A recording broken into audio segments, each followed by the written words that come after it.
Alright, my people, and welcome back onto this channel. Well, no be small something, no, still on the matter. Yoruba nation, no going back. Exactly waiting to be, exactly waiting the people. Then they talk about, alright, oh, my brother, my sister, this one, another strong one. We be say, they reach us for our table. We don't talk this thing times to that number. Make all of us, make we cooperate, make we come out, make we go our separate ways. But some people still there. They talk, say, now restructuring they want. Well, my brother, my sister, this one will be say it they happen now. No be better one at all. This one happen for Ishagamo, for Ogun State. If I remember well, we talk about how some Fulani people enter that Shagamu Benin Road. We be say then thief some people. Later, with the news we can reach us, then catch those Fulani. But you know, say out of all these Fulani, we be say then catch some of them. We be say they escape. They still escape with some people. We be say then thief. Now among all these people, we be say then thief. Now those people now them their parents don't come outside. They cry. They tell us, say make we let everybody know another development where they happen. Okay, now with the news we be say if they reach also the so-called Fulani people, some of them, because them plenty, then catch some, then buy some, but some still escape with some victims. According to the news where they reach us now, they say all those Fulani people will be say them no operate for that Shagamu Benin Expressway. That time those people where be say when they come they escape, they run. Say they run through the agro cargo airport where they Ilewe, where the governor of Ogun State, the government of Ogun State just started to build that local cargo airport where then they build. So according to the news where they reach us, say na that side back of that cargo airport, now there this Fulani people, they even carry people enter. We be say according to the news where reach us, they say get to one secondary school. We be say it dey for that Ilewe, that area, Ikene local government, Akeson secondary school. Now be the name of the secondary school. They say they for Ilewe road. According to the news, we be say they reach us now. They say many family, parents, all of them, they don't run go there, go they carry their pikin. Sake of say, they say about two of the students for that school. Say then I don't know what they say they good. Say they enter inside bush, they find mango. From there, now they enter the hand of these same Fulani people. We be say they operate for that Ishagamo.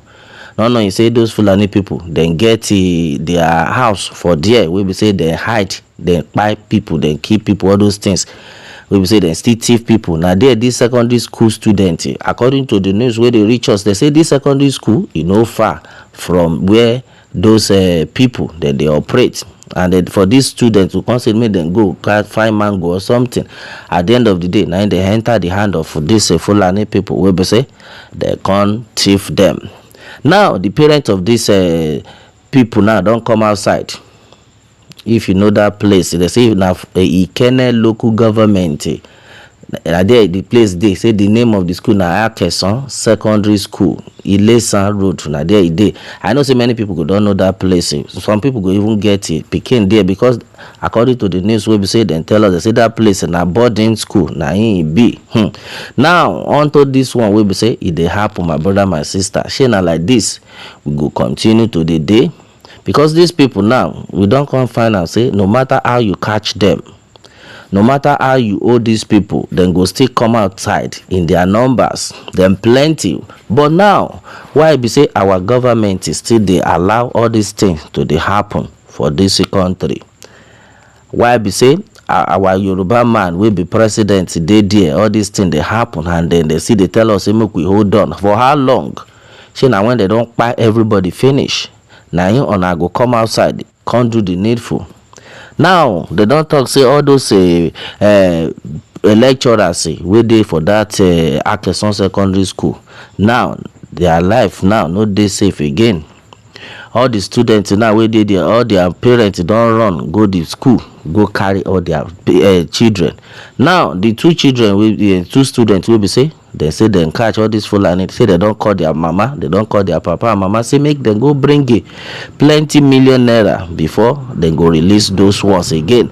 My brother, my sister, which kind country we dey now? We be say we dey shout Yoruba nation, make all of us we come out for Yoruba nation. Some set of people still dey there, they talk say we no get anywhere. We be say we dey go. And with the way things dey happen, my brother, my sister, this thing no dey make sense at all. Shey na like this we go continue? We be say dem go dey kpai Yoruba people one after the other. This kind thing no suppose continue. We don talk this thing times to that number, but many people still dey think say this thing na joke. I don't know whether maybe na because e never reach their side na im make dem dey think say nothing like that dey happen. My brother, my sister, things are happening. Thank God say una see that boy of yesterday wey be say e dey use people blood, wey say e dey drink am. I don't see that one too. All those ones wey una dey see, so now from the age of that kind 3, 4, now they start to dey kpai people wey they don't train them. So woman being life no be anything to them. They don't know the kind doctrine wey be say they don't carry for hand to tell those children wey be say e go make their mind strong, wey be say they no go even dey look back. Now exactly those kind people, now them full inside the bush, small children, and then they do all these things from the age of 4 to 19. Now then they do all these things for inside bush. We be say they don't train them, teach them bad thing. My brother, my sister, for in our country, for our own region, for our own state, these people they will see come still they chance us simply because our government they know they do the right thing. Now they don't let us know say those ones will be say they operate for that Ishagamu Benin Expressway, say they don't catch some of them. And how they take catch them, they say the police then work with the vigilante, and then they enter inside the bush, discover these people, and they catch them, see collect some money, about 7.9 million naira from their hand. Now can't tell me if all the security personnel then carry themselves up, say okay, we want to face this thing squarely. If all of them can say no, we no go agree this time around, we must make sure say we follow them up. We must make sure say we arrest them. You know, think say this our country e go dey okay. Now many people they shout say why be say the Yoruba nation agitators, all of them say they won't come out for Nigeria. And then the problem be that we be say we get some people still see waiting they happen. Some people see waiting they shell for this country. They see the hack say why Yoruba nation people won't come out. And they always tell people say if the country they in a good mood, in a good shape, in a good form, we be say everybody they okay. Say I trust my Yoruba people. Nobody go come outside say they want the drag, say make them come out for the country. If everything they work the way it's supposed to work, we be say you won't go working. You go no say na work you dey go, no be say you come out go work before you know waiting. From Lagos they don't go see you for Owerri, say waiting happen, you go come say they kidnap you, all those kind thing. Now him make Yoruba nation movement say no. We be say the Fulani people go they sleep with our women by force, by fire, by force. Where the Fulani people then go they cash our men. They go stop them to go to their farmland. Now all this thing make all the Yoruba nation agitators come outside and say no, never, it will never happen.